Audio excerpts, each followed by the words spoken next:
Hey, John. Hey, Lauren. How's it going? It's going so much better now that we're talking and we're doing this live together. Yes, I'm so excited. As I've been getting used to going live, I've learned to be smiling when I hit the live button because what I've noticed is that almost all of my videos start out with me like to press the button. I'm kind of thinking about how like when we go live on our phone or when we like take a video, there's always that like, moment where you're getting ready. And so now you're just like preempting that moment and you're like, yeah, I'm already happy to be here. Well, let's start talking to everybody who's watching us. Welcome, everyone. We're glad to have you. Just a little housekeeping. We are streaming tonight from StreamYard, and we're on LinkedIn, Facebook, and YouTube. If you would like to comment and participate in the conversation, we totally welcome that. We will bring up your comments and bring those into the conversation. If you haven't given StreamYard permission to use your name, then your name might come up as LinkedIn user. And that seems to be just a very common name on StreamYard. So we'll still call you out, but we may need you to tell us who you are as well. I'm Lauren Lefkowitz. With me tonight is John Spears. We are both coaches, and we are both here tonight to talk to you about this path from have to get to, without being toxically positive about it. and the shoulds that come in the middle of all of that. And so to get started, why don't we just do introductions? John, why don't you tell us who you are, and then I'll tell everybody who I am. Hey, Lauren, and hey, everyone. I'm John Spears. I am a coach who works with executives and senior leaders in organizations and those seeking to be senior leaders. And a lot of my clients are high achievers. They're people who get stuck in the inertia of life and have lots of success, but aren't really living the life that they actually want to live. They're not doing the things that they want to do. They're not being the person that they want to be. And so through partnership and collaboration, we work together to help them tap into what they really want and then create a plan to get there. And so I'm really looking forward to this conversation with Lauren. And you might see my dog who wants to play right now. So if I'm tugging on a ball or a rope, that's what it is.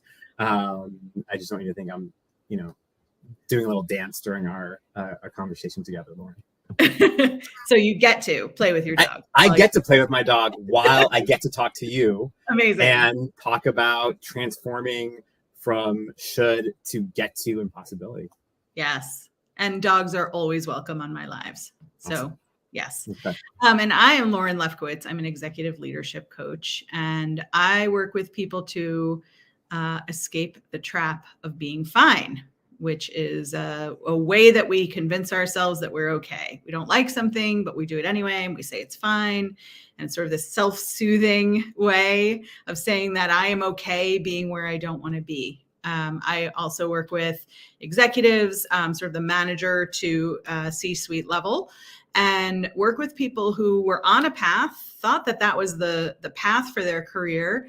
And now they've hit a point where they think like, oh, this is it. I thought this was going to be great. And then it was fine. And now it's not fine. And I help both individuals and teams in small and medium businesses escape that trap, that work, sleep, repeat cycle that just sort of gets you and holds on to you, and figure out ways to break away from that and build your life and your career the way that you want to, using your ability to choose. So tonight we're going to talk about get to and have to. And I'd love to start with sort of what that means, right? Because sometimes we talk in coach speak, and get to and have to was sort of a new concept for me in last year. So I'd love to hear, John, what that means to you. Yeah, it's a great question. And I totally agree that I didn't have this vernacular access to some of these words before. But when we talk about have to and should, what we're really talking about is coming to something with obligation. And for me, I have it that experience is like a heavy experience. It's not very inspiring. It's not very open to possibility. We kind of have this idea when we think about, I have to do this. And for me, my have to's are like chores and errands and some meetings at work and maybe hanging out with some friends that I've had for a long time. And there just really isn't a lot of energy around that sort of access to possibility. And so in all my life, I was taught that like there are things you just have to do, right? Like how many times, Lauren, and I know this, I say this to my kids sometimes, which this just came to me. You just have to do some things in life. You just have to do them. And sometimes we have to do things we don't like. Sometimes we have to do, right? That's the line, right? Right? Yeah. My mom told it to me, and I just realized that I taught my kids. And I think, we just get caught in this pattern of believing that our lives are filled with obligation. They're filled with doing some things that we just have to do. Now, yes, like we're responsible humans. So yeah, we like have to pay our bills on time, right? Like there are things we have to do some of those things. But I'm really talking about those areas where we have choice, where we can actually choose how we want to approach something.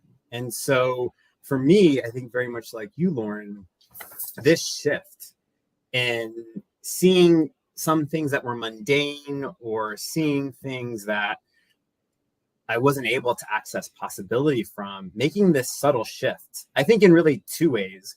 One is we actually have a choice on what we want to do in life. We have that power of choice and responsibility for that. So we can choose to go to a job that we don't like every day. Right. Or we can make a choice to do something else.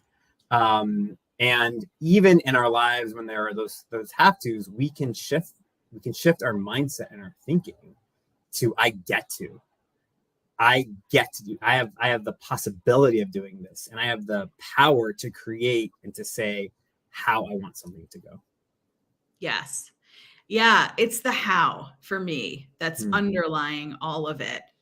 And we've got it. We've got a guest. Hi from Conflict Capable Solutions in Minneapolis, Minnesota. Hello, Anna. Welcome. We're glad to have you. My kids are in Minneapolis this week visiting their grandparents, and I heard it's very cold there. They said, I'm really glad I brought my coat because it's pretty chilly in Minneapolis these days, I heard. Yikes. We're having unusually warm weather in the Northeast, Mid-Atlantic, wherever we are. Yeah. So for me, the how you're viewing it is so important, right? And it's like, we've done exercises together related to context, which is like, in what arena you're looking at the world or your situation. And so the have to and the get to, and the choice that comes with how we're going to move things forward, right? If everything feels like a have to, there's no joy in any of it, right? And so when you can look at what the benefit for you is in being in something, even if some of the work is have to, then you have an opportunity for some of the results to be get tos. Right. And I always think of this in like making up my bed after I, wash the sheets. And my brain is like, I don't want to do laundry. I don't want to do it. I have to go down the hall. I live in a condo. We share laundry that might be full. I might have to go upstairs or downstairs. Right. But then I get to do my laundry late enough at night that I can get into bed with warm sheets from the dryer. So if I time it right, I get to have like the warmest, coziest, best smelling sheets. And so if I can see like what the reward is, either at the end or during, then my context shifts. And instead of like, oh, what a pain in the neck that I have to do this chore, then it's like, I'm doing this thing so that I can reap a reward at the end. Yeah. And Anna's telling us it's so cold. I would have been here sooner, but I had to defrost my life. That is awful cold. That is awfully cold. And it just made me be really grateful for warm sheets in that moment. Yeah. Well, Anna, if you're not doing your laundry late at night, right before you go to bed, I recommend it for your current situation. It's Lauren, it's really interesting that you said that, because I didn't think about get to in that way. Mhm. I didn't get to in terms of thinking about, what the reward is. I really have always thought about it when I love that line of thinking. For me, it's always been like the energy that I bring to something, and how oftentimes if I have this, like I have to, or I should, there's really no possibility there. Sorry, someone just rang my doorbell. Someone's there. There's really they want to join in the conversation. There's no possibility there for me, right? Because I in my mind, I've already determined how it's going to go. It's going to be a gruel. It's going to be, a slog. And, both, I think, coupling this, what do I get at the end of this? What can I achieve? What I get to experience at the end of this?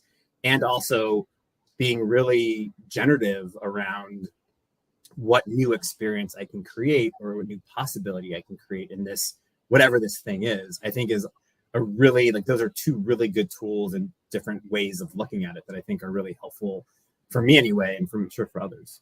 Yeah. We've got a comment from LinkedIn user.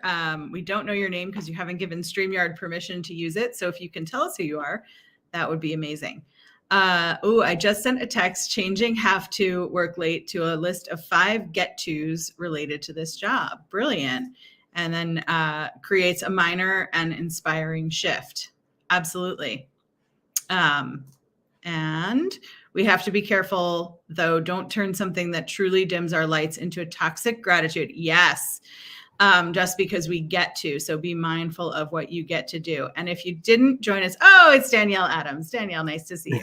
We said that right at the beginning. I don't know if you missed it, Danielle, but we are not here for toxic positivity. No. I don't live that life.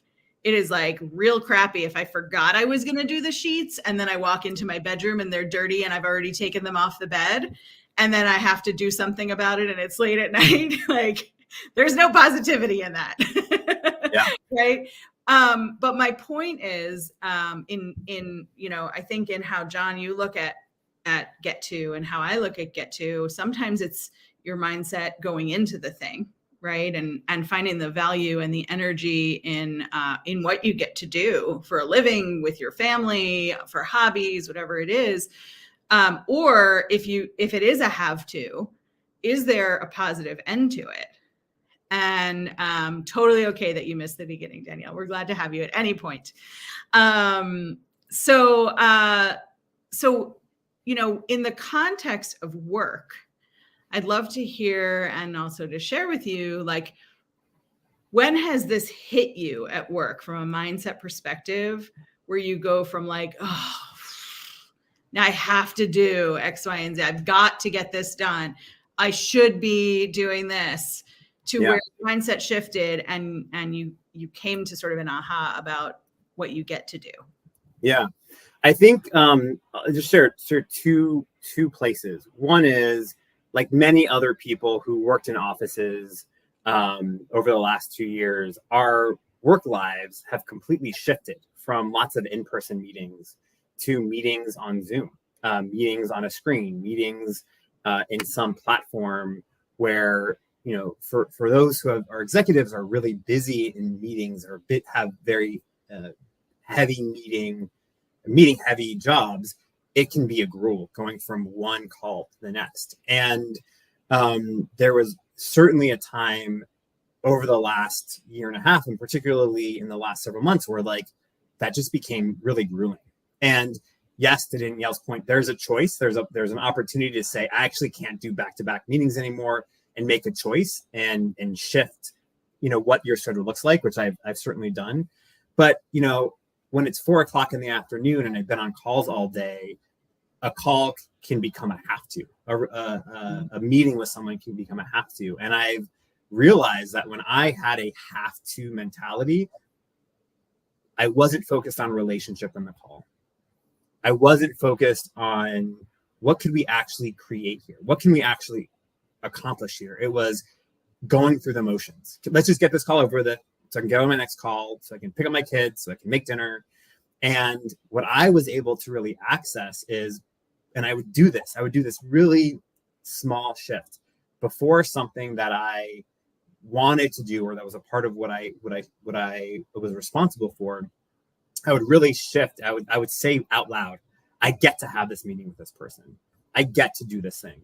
And my energy level just immediately shifted. And the way that I went into that call totally shifted. And so for me, again, like I keep on saying this, but it just gave me access to be able to create for something to go the way I wanted it to go, as opposed to a way that in my brain, I've had this pattern over and over again. So I know what it's like to be on a call at 4:00 in the afternoon after being on calls all day. And so I was able to say, actually, this is going to go how I want it to go. And I want this call to be about relationship.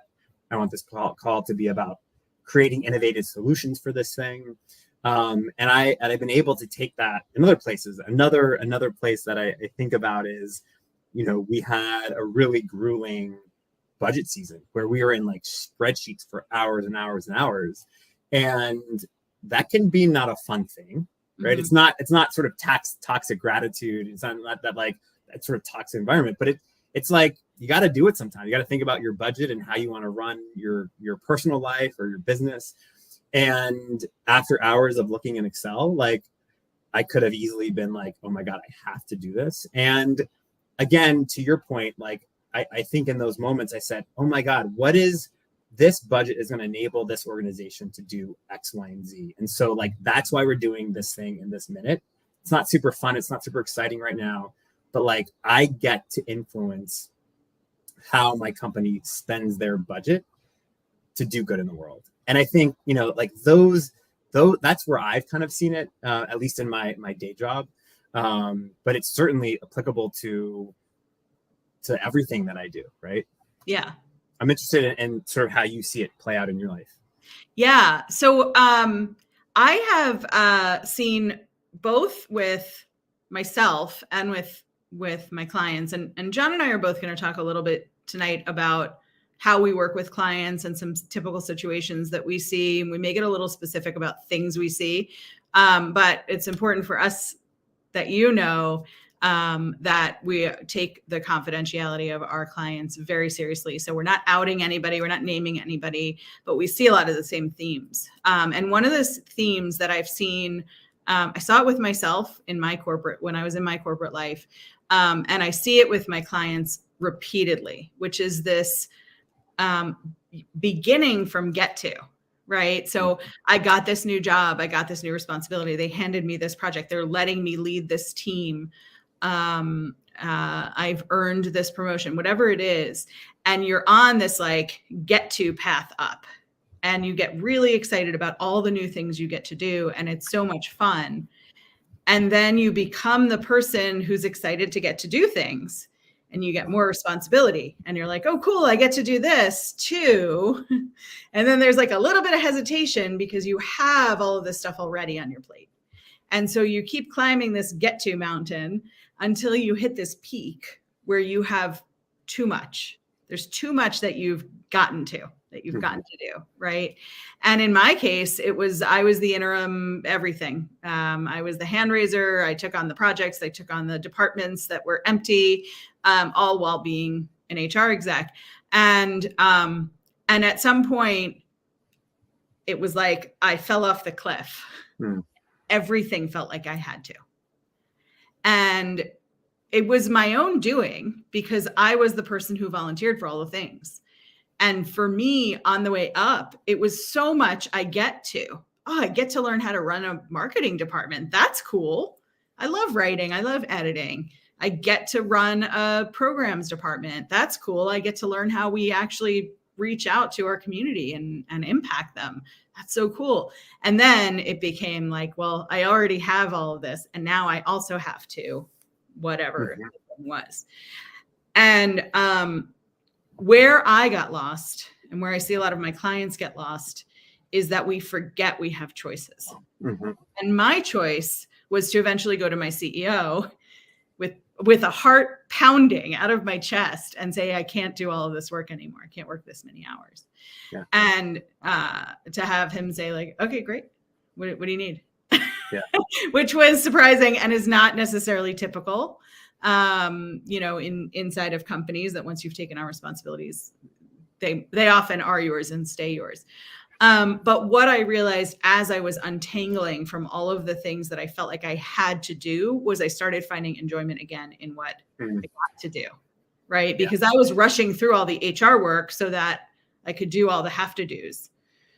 And I see that with my clients, that they come to me with all of these responsibilities, and some of them are put upon them, and they don't have control over whether they're doing it or not. Their control is whether they choose to stay with that company or go somewhere else. With other clients, they've been like me, where they've just taken on responsibilities, and nobody actually said, this is all yours forever. And when they start realizing they have some choice, then there's an empowerment in, I get to tell my boss, I need to take this off my plate. Mm-hmm. I get to stop being the mentor to this department. I get to pull away from this project. Yeah. And there's like, it's so powerful to have those choices and take them and bring them to whoever you need to bring them to, and state it instead of saying, hey, I have all this stuff on my plate. What do you think I should prioritize and adjust? To be in power and say, all of this is on my plate. Here's what I can handle. Here's what I need your help offloading. Yeah. You know, when you said that, it just made me think of, oftentimes, we say a lot, you have choice. We have choice in everything we do. But there's, I think, and I'd love to hear your thoughts about this, a step before that, which is, it's okay to change our minds. It's okay to make a different decision. It's okay to say, this is no longer working for me anymore. It's okay to be really honest and to revisit agreements that we've already made. And when we can do that first, then we have access to choice. But how many people do we know, or how long? I know I've done this in the past of like, oh, I don't have the power of choice. I can't change my mind. I've already said I'm going to do this. What is this person going to think about me? And it was only until I realized that like, we're dynamic human beings, that other people can change their minds, that I can change my mind, that actually like gave me access to this new power of choice, and to say, oh, I do have a choice. Yeah. And I'm assuming this is still Danielle. You're throwing us great comments. I get to have boundaries and enforce them. And yeah, it is about boundaries. Choice is about boundaries. Mm-hmm. And choosing to opt in is saying, I am willing to release this boundary in this way and participate in this or lead this. And choosing to say, I'm not doing it anymore, or I need to change the way that it's going, is resetting or setting a new boundary. And there is always an opportunity for choice. And as we're talking about this, it's coming to my mind something that I did in my own business, that started as a get to and shifted to a have to, and I quit it. And I'm not great at quitting stuff, because I feel like once I've committed, I'm in, like that's the whole thing about boundaries, right? And boundaries are blessings. Absolutely. So I had started, when I, last fall, I think it was, I started these weekly calls, networking calls for people who were busy, and I called them out of office, and I was really excited about it. Spend an hour out of office with me. We'll talk about different topics and what's hard. And I was really excited about it. And I was doing it in the middle of the day on a Tuesday. And I chose that time because when I was in the corporate world, Tuesdays were my hardest day. And I thought, like, I would have loved to have a break like this. What I learned as I was going on was that I was really enjoying meeting people. And some people came week after week, and we had great discussions. But I was asking people who didn't have time on Tuesdays to come and spend an hour with me on Tuesdays. Mm-hmm. I was asking people who weren't making the choice to set boundaries to set a boundary at work and be unavailable on Tuesdays at 1. And I realized that I was targeting it incorrectly. Mm-hmm. And it became a have to, because I would show up every Tuesday thinking like, oh my God, is anyone going to come? Is this going to be okay? Am I going to have anybody to, talk to? And are we going to be able to impact each other? And is this going to be successful? And it became every Monday night I was going to bed thinking like, oh, I don't want to do this tomorrow. Yeah. And I quit it, which is a new boundary for me to I'm my own boss now. So for me to say to me, this isn't working, don't do this anymore. And it wasn't adjust it, move it to 2:00 or move it to Thursdays. It was like, this is not the right model for this group of people. So I'm not going to do it anymore. Yeah. And it was really empowering to say, I get to quit. I get to choose to quit. Yeah. Yeah. I really love this idea of boundaries. And thanks, Danielle, for bringing this up, because I think oftentimes lots of people have a certain type of relationship with this idea of boundaries. Like when I say boundaries, what do you experience? You have either it's to this point that you said earlier, Lauren, about context. What's the lens through which we're seeing? For me, I'm like, boundaries, yay, amazing, that they're healthy. They help me get what I need in life. They help me to create space in my life for what I need. For other people, they might hear boundaries and think go in a totally different direction. And so this I get to even refers to parts in our lives that are difficult for us to do, depending on your relationship to those things. Like, I get to set a boundary for me. It feels super selfish to say that. But it's so healthy for us. Like, I get to do those hard things in life that I didn't grow up doing, but that are actually going to help me to thrive and to flourish and to show up exactly how I want to in the world, even if they're difficult or I don't have lots of practice doing them. Yeah. Yeah. So how do you, you talked about having that mindset shift, right? And as people who are busy, corporate people, either in your own experience or your experience with clients, like, what is the thing? What is the shift? What is the way of being, or what is the choice that you see people making where they do make that shift, right? Because I can remember thinking about setting boundaries and being like, oh, I don't want to have to do that. Yeah. Right. Like it's harder to have to set the boundary than it is to have to do the work or do the thing I don't want. So how do you help your clients with like embracing that shift and feeling empowered about that? Yeah, it's a really good question, Lauren. I think a few things. One is, I think, as you do with your clients, coaching and that time in a coaching session is really a container to explore and to create clarity around what our clients really want. And I think it really starts with getting clear about the type of life that someone wants to live and what they want, who they want to be, where they want to go. And so if there isn't clarity in my coaches and the clients' lives that I'm working with, it's really hard to kind of muddle to something else. And so I spend a lot of time working with people and getting clear about what exactly they want and what's behind, what's the motivation, what are they looking to do with their life, and then creating practices for my clients to be able to access that on a regular basis. So, being intentional about how the day is going to go. So not just like waking up in the morning and like running into meeting, but saying, okay, looking at my day, what are my commitments? What are the things that I want to accomplish? What are the things that are aligned with my values, with my essence, with who I am as a person? And what are like the top 5 or 6 things that I'm about today? And it's really about being intentional, and then not just being intentional, but like declaring that it's going to go a certain way. I think, I like to make this distinction between intention and declaring, and that intention is like, I hope it goes this way. I mean, it's like, this is the way I intend for it, or I plan for it to go, or that I want something to go. And a declaration is a lot more like, this is the way it's going to go. And you maybe you can do that around sort of world events that's happening, but it's really about how we show up as in the situations that we might experience.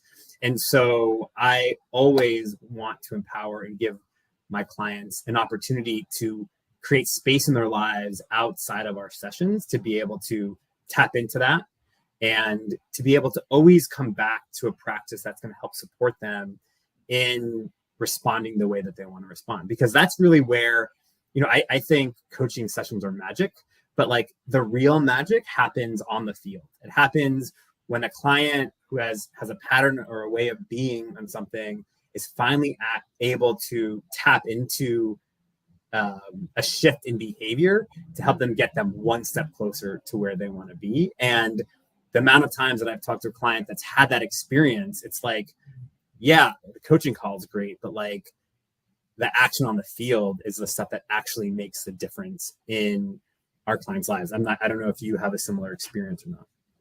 Yeah, I do. Actually, you said a couple of things that I want to delve into a little bit. We've got a couple of comments coming our way as well. Make your future self one of your clients to help with boundaries.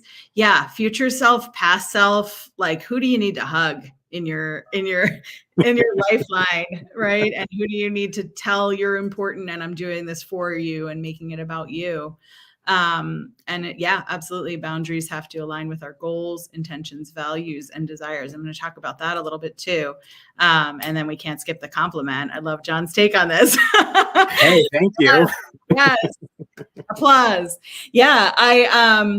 You and I work very similarly in helping clients discern, like, who are they? What are their values? Who are they at their core? And what is it that stops them along the way, right? Like, we all have these survival mechanisms that jump in and say, like, no, don't do that. Just stay where you are. Be comfortable. Keep things status quo. Follow the routine. Follow the path. Don't make waves, right? And our survival mechanisms do that in all different ways. But their job is to keep us safe and to keep us in status quo. And anytime we want to make a change, to think about what we get to do, our survival mechanisms are built to see if that's dangerous for us. Yeah. And we have to decide whether that is or is not. And so the better you know yourself, which we don't take time to do as adults, right? Like, you go through grade school, they ask you what you want to be when you grow up, and you're like a fireman or a dog, or like, you've got all kinds of ideas. Then you get a little bit older, you realize you can't be a dog when you grow up, and you're like, oh, maybe I'll be a teacher, or a waitress. You think of all of the jobs that are on TV. And then you get to college and you have to actually start deciding, and then you stop. Right? Then you get a job, and your job is what defines who you are. And so you hit your 30s, 40s, 50s, 60s, and all of a sudden, I mean, I'm in my 40s, and I just figured out who I am a couple of years ago. Me too. It's so exciting, right? And it's so exciting, and it's so cool. And I've done values exercises, and with myself, with clients. And what I found with a lot of my clients is that they come in more knowing what they don't want to do. And that is so important, because if your head is so full with the have tos and the stuff that you're stuck on and the obligations that you feel that you don't have the headspace to think about, like, who am I at my core, and what do I love about me, and what do other people love about me, and what's my impact on the world? So you have to sort of clear those cobwebs first. We've got the that's the ego, very useful for survival, but not growth. Absolutely true. And I think, sorry, Lauren, I think this really touches nicely on what you're saying, is that, like, for so long, we're in our ego and we're just surviving. We're just trying to, like, make it to the next day, or treading water. And until you can access, like, like finding your true self and what that looks like, then you can grow. Then there's lots of space to do what you're talking about. But I also think that's a really good point of, like, our survival mechanism, our ego is trying to just survive. Like, do not get eaten by whatever mammoth that they're, right? Like some caveman coming after me. And, we don't live, there's obviously danger in the world and things to be protected from, but we don't have to live in that survival mode all the time. Right. And it doesn't serve us. Yeah. And it's, I think you feel the same way. It's so heartbreaking to see. And I lived this life for so long until I got access to a different way of being. But, like, so many people are in this survival mechanism driven life, the inertia of life, the let's just survive. And there's just so much more. There's so much joy and possibility and fulfillment and love that is out there for us to experience and to generate if we just make this shift into possibility. Yeah. And so, I have found that a lot of people I've talked to who are not my clients have this mentality that they have to figure out what they want before they start working with a coach, before they start, figuring everything out, right? It's like getting in shape to hire a trainer. Right. Late 30s, early 40s used to be the age group that's feeling the need to pause. And now it has extended with the pandemic and the Great Resignation and all of the opportunity for movement that has extended to people all the way from their 20s to even to their 70s. I'm hearing people talking about like, I've just been on automatic all this time and going for something. And now there's a little bit of time to pause. But it's not the case that you have to figure anything out. The clients who I work with who are the most successful in shifting and transforming and in being in choice are the ones who come to me like, I don't know, this just isn't working. I go to work every day. I work till late at night. I never make plans. I barely see my family. I'm always trying to catch up on sleep on the weekends, and I can't sleep because I'm anxious about what's going on during the week. And I just know that I don't want this life. Mm-hmm. And that's the place to start with a coach. Yeah. Because a coach knows what questions to ask. We don't know the answers. We have absolutely no idea what your answers are. Sorry if that was what you were hoping for. But we don't know the answers, but we do know how to ask you the right questions. And we do know how to break things down. And John, you mentioned earlier, small steps, right? It's not about a sweeping change. It's not like my clients come to me for their first session and they're like leaving with a new resume and a path to a job search, and they're going to be in a new job in 2 weeks. So it's, and Danielle is saying, yeah, you got to clean the slate, right? I don't know what's working. Danielle, you should just pop in live with us. I know, Danielle, where are you? We should just. Your contributions are amazing. Yeah, it's getting the cobwebs out of the way so that your head is clear, so that you can even think about what you want to do. And then it's not a big sweeping change. It's small things. What do you want to get to do every day? Right. Yeah. And if that is, I want to meditate for an hour every morning, but, right. And there's a but that follows that, but I've got the kids, I've got I've got work starts right away. I pick up my phone and check my email the second I wake up, and I don't find time for it. It's not about starting with an hour of meditation. Yeah. It's finding a minute or 5 minutes or 15 minutes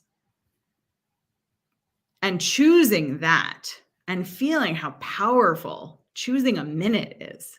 Mm-hmm. Right. I've had clients say to me, like, I cannot find a minute. Yes, you can. Yeah. You stay in the bathroom 1 more minute longer. Right. Yeah. If you want to drink your cup of coffee in the back of the shower, behind the shower curtain for 5 minutes, do that, find that. Right. Mm-hmm. And so it's not about making these big sweeping changes and waking up one day and going from have to get to. That is toxic. That is like making an unrealistic decision and brainwashing yourself into being happy. Now I'm going to be happy. Look how happy I am. Right? It's a slow shift, and it's a conscious, like, always thinking about it kind of way to be. Yeah. And look, we're in the business of transformation. I know that I'm about that for my life. And Lauren, I know that you're about that for your life and your clients and the people that are in your life. And we think about transformation, sweeping transformation. And that's what we want. But that doesn't happen in most cases in a day, right? There are times, obviously, when our lives change drastically. I have it that it's because you've been building a foundation for transformation for a little bit, right? I'm not saying 3 to 6 months or a year or however long, but transformation happens when you're making movement towards something, small steps. Sometimes we say like 1% better. Can I do something 1% more? It doesn't have to be 10, 20%.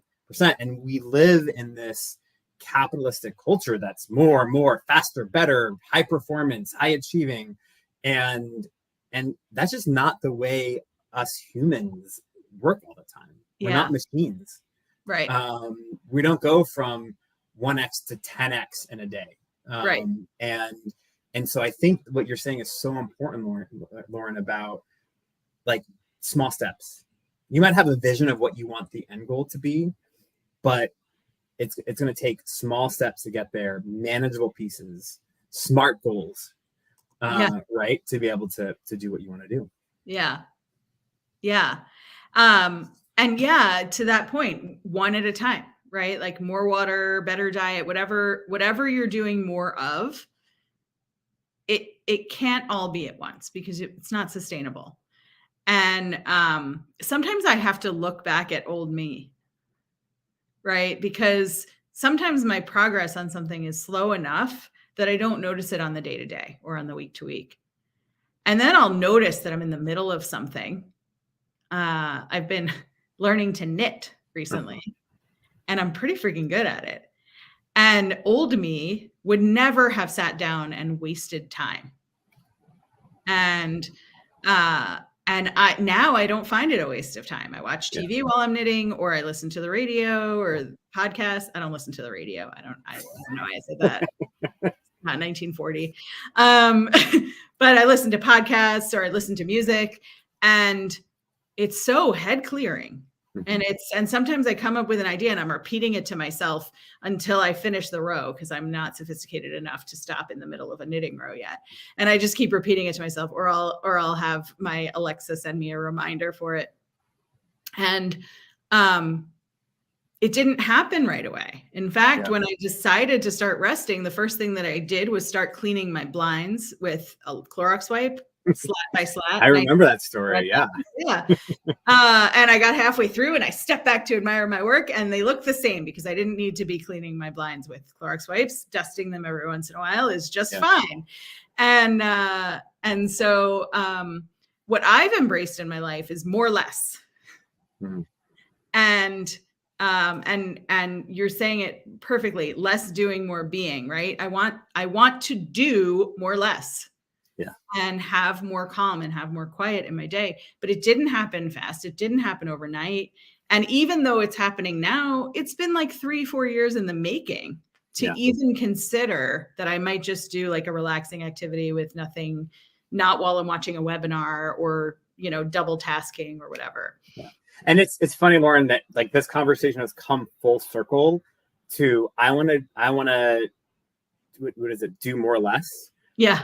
And choose the get tos. Like I get to, right? Like I get to knit. I get to do X, Y, and Z. And I think that's such a powerful perspective of like being able to see that shift in our lives, and being able to take a step back and say, I'm going to create the kind of space in my life where I get to choose the get tos. Yeah. Right. Not just shift your mindset around the things you have going on in your day, but actually create the get tos for you. Yeah. Yeah. And I think it's so important for people to know that when you and I met each other a little over a year ago, if we had forecast this conversation, like we couldn't have had this conversation. Yeah. Because we've taken deliberate time and energy to discover this for ourselves in this way. And both of us have worked with multiple coaches and have supported each other. And if I was alone in this, if I was just like, I got to do better, I got to get to my get tos, I just never would have, because I didn't know how. It's so hard to just look at yourself and decide, I'm going to do a thing. I'm going to make it different. I'm going to live a more being-based life, and I'm going to be choosing my days and choosing my work and choosing how I live my life. That's where the shoulds come in, right? Yeah. I should be choosing my own life. I should be figuring out a way to untangle from all of this work. I should be living better or doing more or doing less or seeing my friends more or spending less time with friends I don't want to spend time with. Whatever the things are that drag you down and drag you in to the have tos and the shoulds, there's so much choice.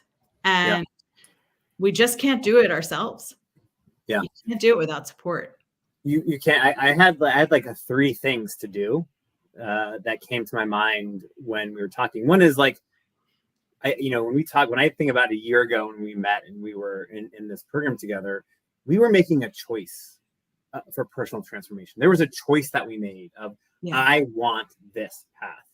And I think to what you said before, there's no way that we would have been able to do it without each other, without the community that we had around us. And 3, partnering with a coach or in a coaching group or some sort of structure that's going to help you and support you. The powerful thing about coaching is that coaches work with clients to get from point A to point B, from where they where they're stuck to where they want to go. And oftentimes there's a sort of in between those 2 points where I know I do this. I want to go back to home. I want to go back to what I'm comfortable with. Like I'm in between 2 ledges and I'm like tapping the water, tapping the earth on the other side of something. And I'm not quite sure that I'm going to be able to do it. And a coach and community really help you to get over that hump. Mm-hmm. You could probably, do it on your own, but the structure of community and support is so helpful in helping us to get over the stuckness and the newness of like walking as a new person and having a new mindset and having a different perspective. Yeah, it's true. We've got a comment, when the student is ready, the teacher appears, and so does the support and resources and time. And I would argue that you should do it before you're ready. Yeah. That's what holds us back. That's what holds us in this have to pattern is I wasn't ready for a coach when I hired a coach. And in fact, when I talked to my first coach the first time, I said, look, my like non-negotiable is I work 80 to 100 hours a week because I thought I had to. I thought that was part of my have tos.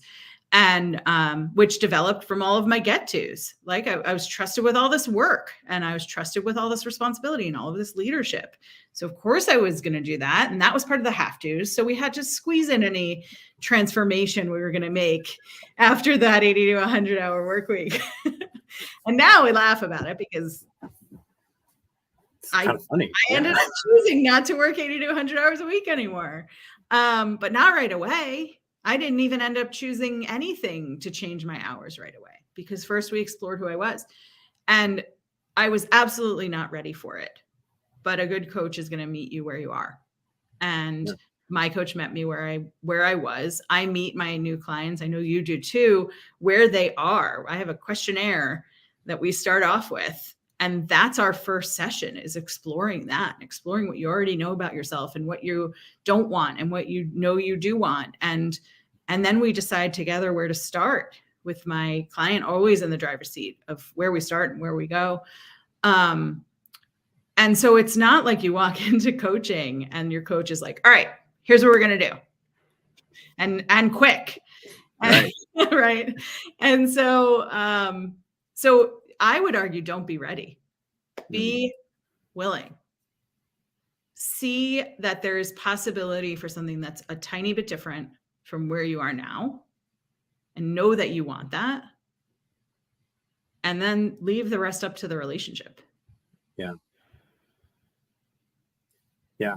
And I think, it's, we're both constantly evolving and growing and committed to our personal development. There was a time though that I didn't think that was possible for me. There was a time when the pattern was just so strong. Like I knew how I was going to respond. I was reactive. I would get into this pattern of doing things. And you kind of, once you get out of that, and you see some small shifts and changes, everything is possible now. Yeah. I don't doubt that at all anymore. Like anything is possible. And I know that might sound like some people might be listening to me like, this person's crazy. I will die on this hill that anything is possible for me, for you, and not just for us, Lauren, or for the folks that are engaging on the chat. But for anybody who wants it, it's possible for them. Yeah, I totally agree. John, I could talk to you all day. I can talk to you forever. I love that I have you in my life, and you're just not someone I talk to an hour every few weeks on a live, but I really am so grateful for you, Lauren. It's really cool to be able to connect online for an hour with you here. Yes, you too. I absolutely adore you and can't wait for our next one. We're going to try to do these every couple of weeks, and open to topic ideas if anybody has any. If you're watching this live or on the replay and you have suggestions for topics or things you want to know about either of our stories, please don't hesitate to let us know. And John, where can people find you? Hey, so I am on LinkedIn. You can find me on LinkedIn. You can go to my website at johnspears.co. That's .co, and hit me up there. And yeah, I'd love to work with folks who are interested in living the lives they've always wanted and are stuck. Yeah, awesome. And you can find me here on LinkedIn or here on Facebook.